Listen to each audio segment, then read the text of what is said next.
Okay, so now if you are going to see, the life of a project manager is not the same on any 2 days. So that's what he told.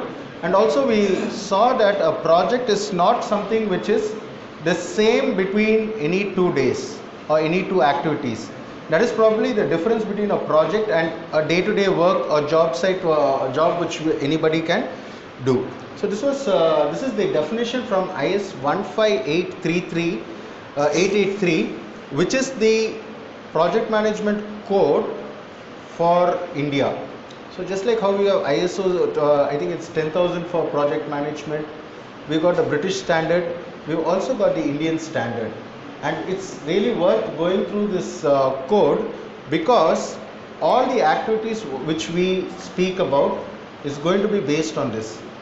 If you follow any one of the codes, all the other codes have something similar in terms of the philosophy. So I'll encourage you to please open up this code and have a look at it.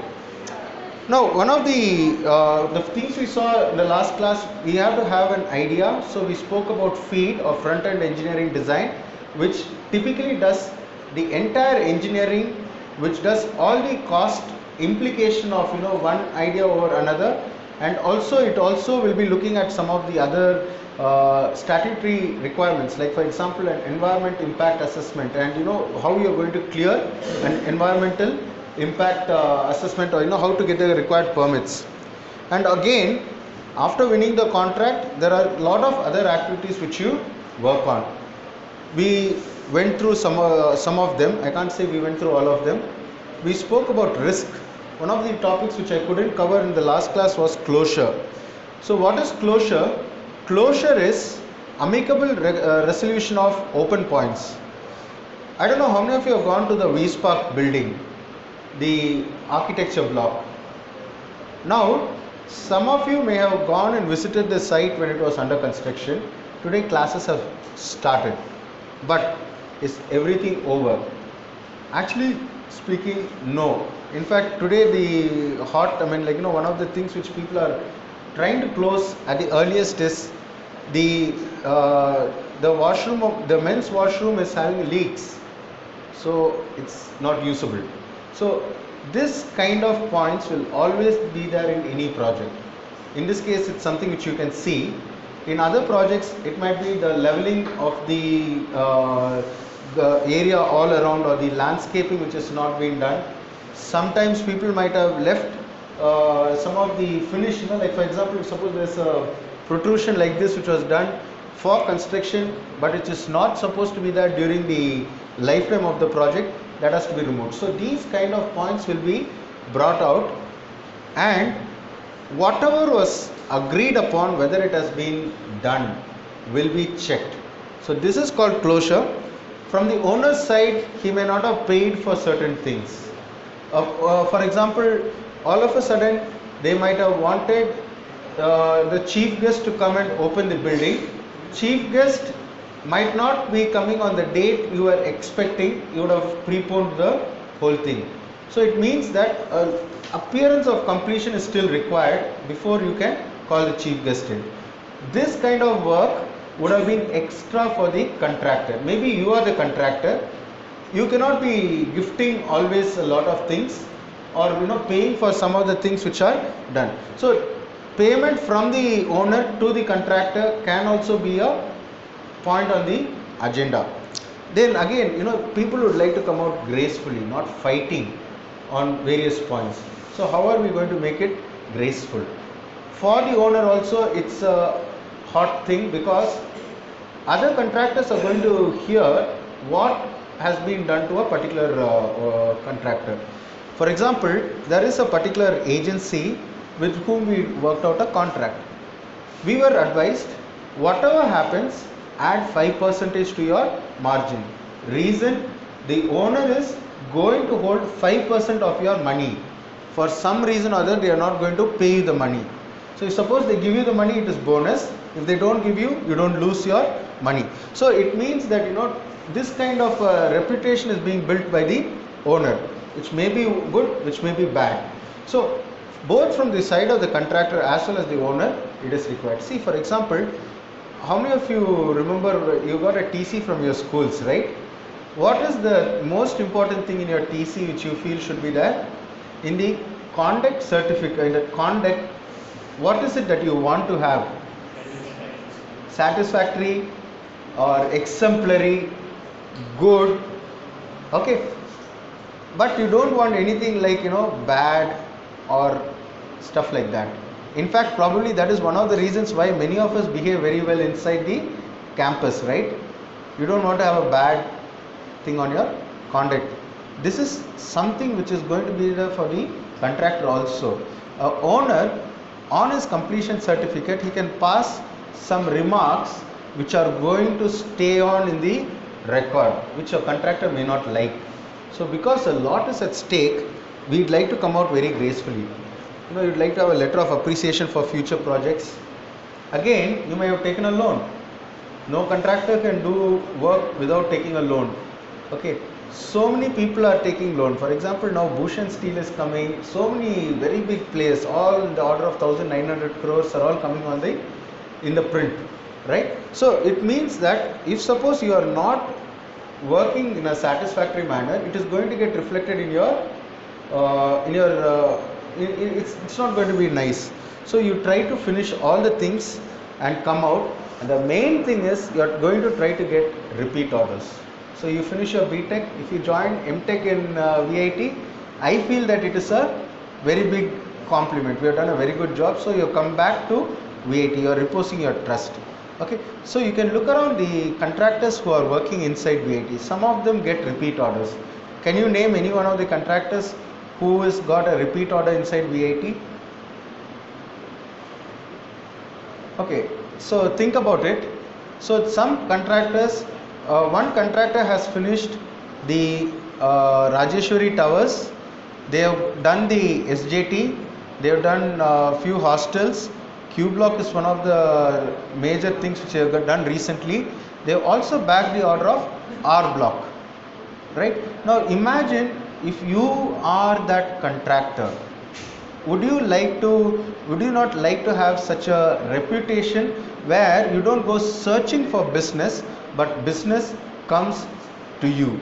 Okay, so this is a very important thing which is there. L&T, when we are working, yes please. It's in the it's our faculty quarters here. One of the blocks will have a lot of tiles and other things with VIT. Okay, that is done by L&T. The other one, a typical building, that's Rajeshwari Towers. Guys, one more faculty quarter is going to come up. I'll speak about it later. Anyway, so this is the main thing. Now today we are going to see what is a contract. What is a contract? What do you think is a contract? All of us know we are contractors. What is a contract? It's an agreement. Very good, excellent. It's an agreement between two parties. You do something, I'll do something. You scratch my back, I'll scratch your back. Literally, that is what it comes to. So, a contract is a written or spoken agreement. Okay, between two parties. It can be concerning a lot of things. Essentially, the agreement can be verbal. If suppose you say, I am going to construct this for you, don't worry, I'll do your house.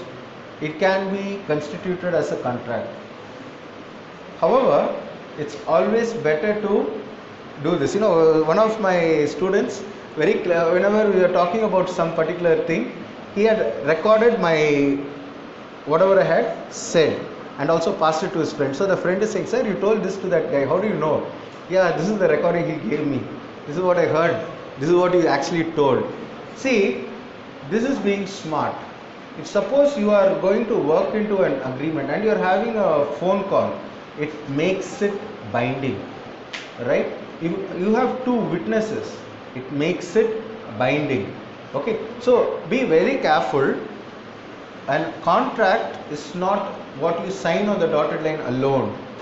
A verbal agreement can also constitute a contract. Okay, but one very important thing is it should be enforceable by law. Okay, we'll go back to we'll have a look at some of the things. I'll rather go through my structured presentation so that I don't overshoot my time. So in the Indian Contract Act, it was done in the time of the British. It's still holding good. There have been lot of what we call as amendments to it. So we have some general principles of contract in the first few sections. I think up to section 30, 35 or so. I'm not just have a look at it. But we have the general principles of contract. The other thing is about the contract regarding the sale of goods. There are some special contracts. What is this indemnity? Usually you sign an indemnity bond which states that if something goes wrong, the other person is innocent, right? Whatever was the thing, it was my mistake. I don't hold the owner responsible for something that happened.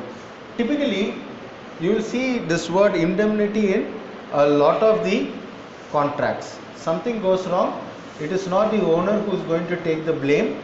The contractor is going to wholly agree very happily that he was the one responsible for such an action. So many times you will find that in any contract this indemnity clause will be there. Okay, so let us say for example an accident takes place in the job site. Typically the owner is also equally responsible. If you look at of late, there have been quite a lot of cases of asphyxiation in septic tanks or chambers, especially in tanneries and other places. So people go there and die. You'll see that the owner of the establishment is also arrested. You look at the newspaper, they will be also arrested along with whoever was the person who engaged in terms of a contract or something. Now, if you sign off an indemnity bond, it means that anything happens to a person, owner is not responsible. So for that, many of the owners like to have an indemnity bond. What is this guarantee? You would have heard of somebody called Nirav Modi, right? What did he do? He got a... Sorry? What did he actually do? He actually got a lot of guarantee from a bank, Punjab National Bank. Okay, so this kind of agreement is also legal, where somebody says if something goes wrong, I stand guarantee. Okay, see for example, if you look at the any construction work, you are expected to deposit some money. In case you are not able to complete the work, owner will use that money and then proceed on with the work. Maybe they'll give the contract to somebody else. See, I was working with CCCL. We have got all the contract for doing all the stations in Chennai Metro. Unfortunately, the company collapsed, but Chennai Metro is still working. So what would have happened? The Chennai Metro Rail Limited, CMRL, would have taken all the security deposits and guarantees which you have given and used that to float another tender, and another party would have started to do the work. So maybe CCCL would have deposited money in some format, or a bank would have said, look, I believe that CCCL will do the work, but if they don't do the work, I will pay you the money. So that kind of a guarantee is also very common in our industry. Okay, so suppose somebody is in trouble, so somebody puts in some money. You would have heard, no? The Reliance among the brothers, when one wing is in trouble, they put some money, they help them to come out, and they have some kind of agreement. And you can also pledge your support. If suppose something goes wrong, I will take care of the mess. And of course, there's a contract in terms of partnership. So this is a very broad area where Indian Contract Act works. You may not be interested in all of this. You may be wanting to start a partnership. You are more going to be interested in the clauses relevant to partnership. You may be particularly looking at selling some goods. What are the things which you are going to encounter. So you will be looking at specifically the laws which apply to you. Contract is a written or spoken agreement. Okay. Now we'll go and see what are the parts of a contract. Somebody has to make an offer. Okay. Somebody makes an offer to do a work. For example, our block is to be constructed. Okay. So one of you stands up and says, I am a ex-VITian. I really want this to be done. I will do this. You are making an offer. Somebody has to accept the offer. Okay. Now there is a promise involved. I promise that I will do this for for you for a consideration, that you give me some money, you give me some concession. See, nowadays a lot of concessions are also being given. So for example, government will give out some land to people and say, okay, you do this particular operation, give us some returns.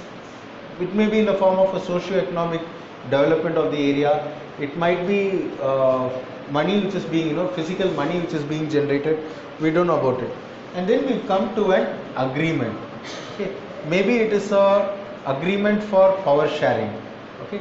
So some kind of thing. So there is a promise, there is a consideration which is there. Together we call this the agreement and we draft the contract.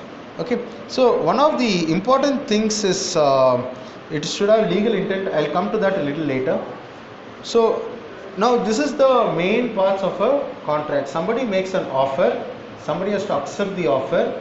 You are promising something is going to be done. In return you are getting some consideration. Okay. Some of the other things, you can have a void agreement, an agreement which you cannot enforce.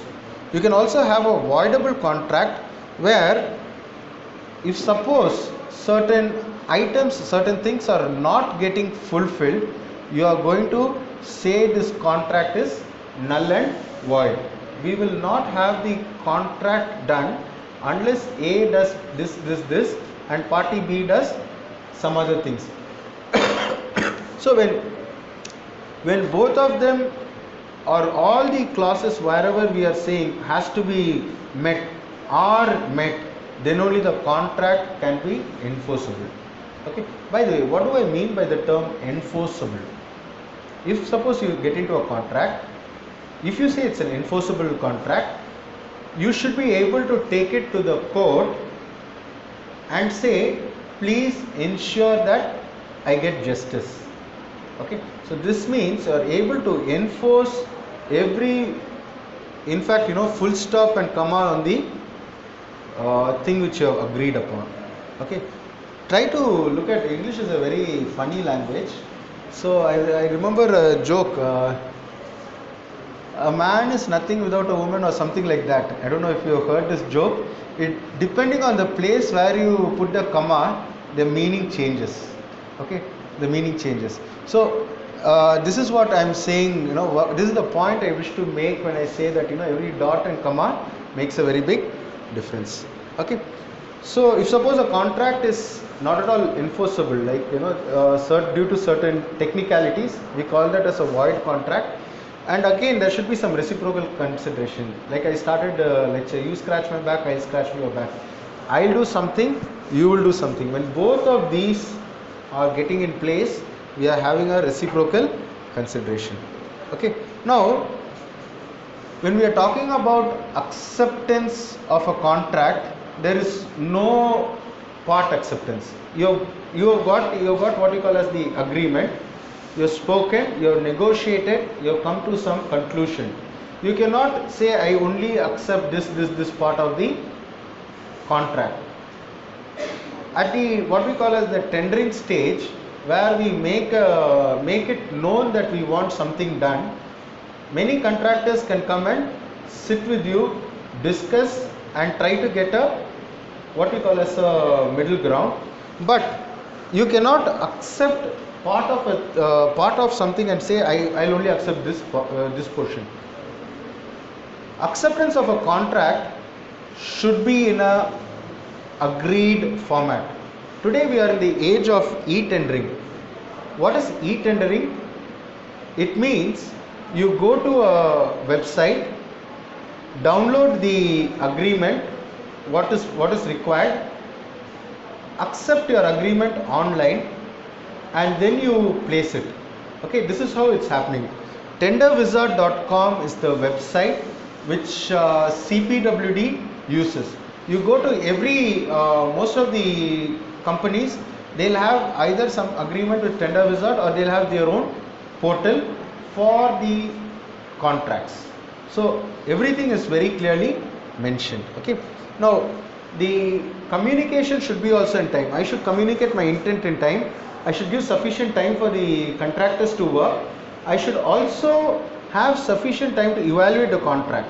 Okay, that is a very important part. I'll come to that a little later. Now, if you want to submit a contract, submission is I know nowadays how many of you can do your add and drop as you like? You cannot do it beyond that window of opportunity, right? In the same way, nowadays e-tendering also has a certain window of time within which you need to do your work. You cannot do it as you like. So the closing time will be mentioned. You need to adhere to it. You cannot do anything. Nobody can do anything if you submit after closing time. Earlier, we used to send it as books by courier or by speed post. Sometimes, we will try to get some leeway saying that it got delayed in the transit. But nowadays that opportunity is lost.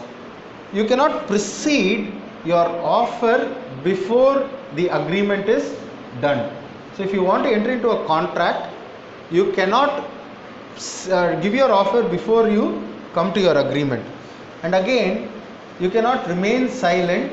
And if you remain silent, it doesn't mean you have accepted whatever is there. You should very clearly express that you are agreeing to the terms of the contract through the said, agreed format. Maybe it's an email, maybe it's an online system or some other format. Okay, and it should be definite. Okay, this is a very important thing. The contracts should have a lawful intent. If it is lawful, then only you can have a contract enforced by law. If you are going to say, I'm going to traffic drugs, I'm going to do some trafficking, you are agreeing with somebody, that is not going to be legal intent. I am going to smuggle, the best quality of river sand for your project, not acceptable. Okay, so again, the people should be competent to contract. They should be able to take decisions. Okay, so it doesn't mean that a person is like a minor, they may not allow you to take a decision, but once you attain the age of majority, whatever you say, it's going to be acceptable. The other very important thing is, the person cannot be under the influence of medicines. They cannot be termed as crazy, okay, or incompetent to take decisions. They cannot be under the influence of drugs or drunk at the time of agreeing to something. Any of these things will immediately make a person incompetent to contract. Again, there is something very important called free consent. You should be freely consenting to do the work. You should not be feeling threatened. If I don't do this, I am going to be in trouble. So that is again what we call that. If suppose something like that happens, that means the person doesn't have free consent. Okay, and again, the agency needs to very clearly mention who is authorized on its behalf to contract. Not everybody can say, yes, I will agree to whatever you are saying. Okay, in VIT, who is the person who is competent to sign on behalf of the university, contract on behalf of the university? Any guesses? Vice Chancellor, okay. Okay, for our university and many of the universities, it is the registrar. Okay, so if you are going to go to any university and try to get a contract done, it would be the registrar who is signing on the dotted line for you, building a doing a whatever. Who is the authorized person to in CPWD to do work? CPWD, Central Public Works Department. It's actually all the contracts are called in the name of the President of India. Okay, so like this, if you see, there are certain persons under whom we do.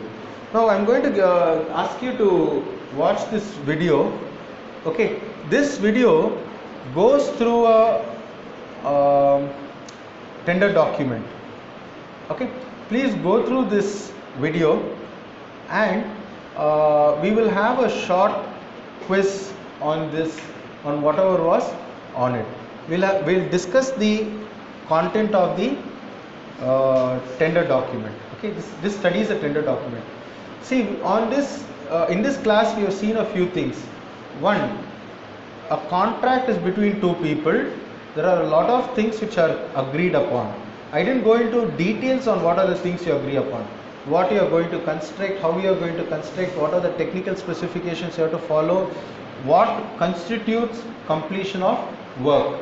Okay, how will you get paid, when will you get paid, and what is the mode of payment? Will I pay by cash, will I pay by bank transfer, or some other mode? All of those things will be there in a contract. Okay, so you please go through this, and meanwhile I have an interesting video for you guys.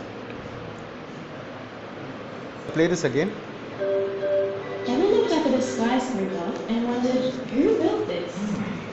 An architect? An engineer? A builder? Well, yeah, all of these people play a role in designing and constructing a building.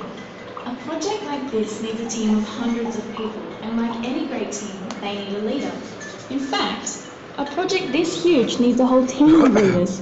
Let me introduce you to a few of them.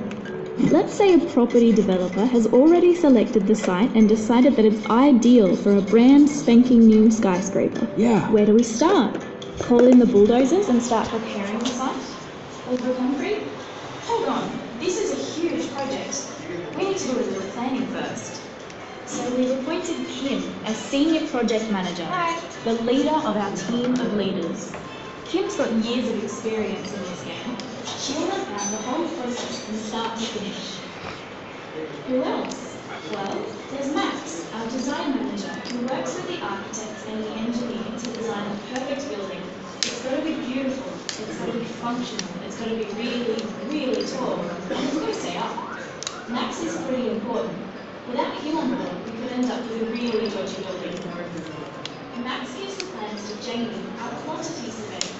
He figures out how much it's all going to cost. It takes a huge pile of cash to build something on this scale. But without Jamie keeping an eye on the bottom line, it could take a massive pile of cash. Jamie works closely with Steve, the construction scheduler. Steve's job is to figure out how long everything's going to take. Like, if it takes 10 workers 2.5 years to build a 20-story building, how long will it take 50 workers to build a 120-story building? Never mind. Let's just say that without Steve it will take a really, really long time. What next? Don't we need some cranes and bulldozers? How about a plumber, painter and an electrician? We sure do. That's why Amy, our contract manager, is organising the contractors, the people who do all the hands-on stuff. Without Amy, well, not much would happen at all. Now we're ready to get started. Bring on the bulldozer, pour the concrete, and lay the footings. Up go the columns, in go the slabs, on goes the cladding, and that's pretty much it. We just need to connect the utilities, paint the walls, tile some floors, and voila. One skyscraper delivered right on schedule. That last bit can take quite a while. Anywhere between a few months and 2 years, actually. But don't worry, Kim was keeping an eye on things the whole time, making sure everyone did their job safely. Without her, who knows where we could have ended up. What do you think? Want to join this exciting team? Perhaps you're cut out for a career in construction management. The perks? Well, the prospects are great. In 2010, 96% of our University of Newcastle students were employed on graduation. And how about a graduate salary of $50,000 to $80,000? But what did Kim, Max, Jamie, Amy and Steve love best about their jobs? At the end of the day, they get to say, I built this.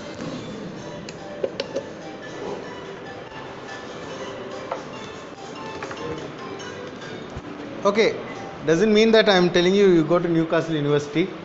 Okay, that's not the aim of my showing this video.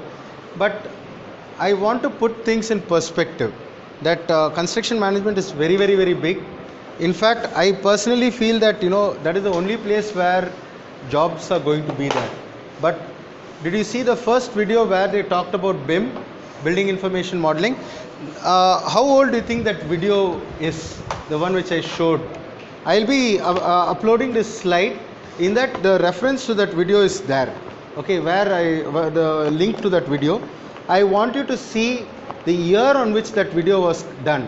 So BIM is not a new thing. BIM is very old.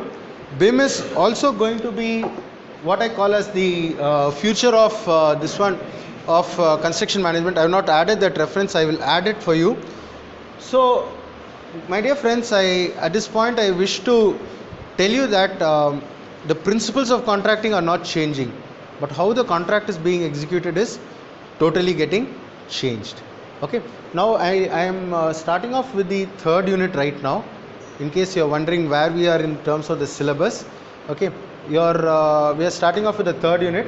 We will go on to the other units. I mean, this is a flow which I find is better because it gives you an understanding of how things work. Okay, now at this point I want you to think on what contracts are. Okay, so please go back, have a look at the Contract Act. Okay, we have the BAR Act. You go through the entire act, or at least the places which interest you. The general rules all of you need to look at.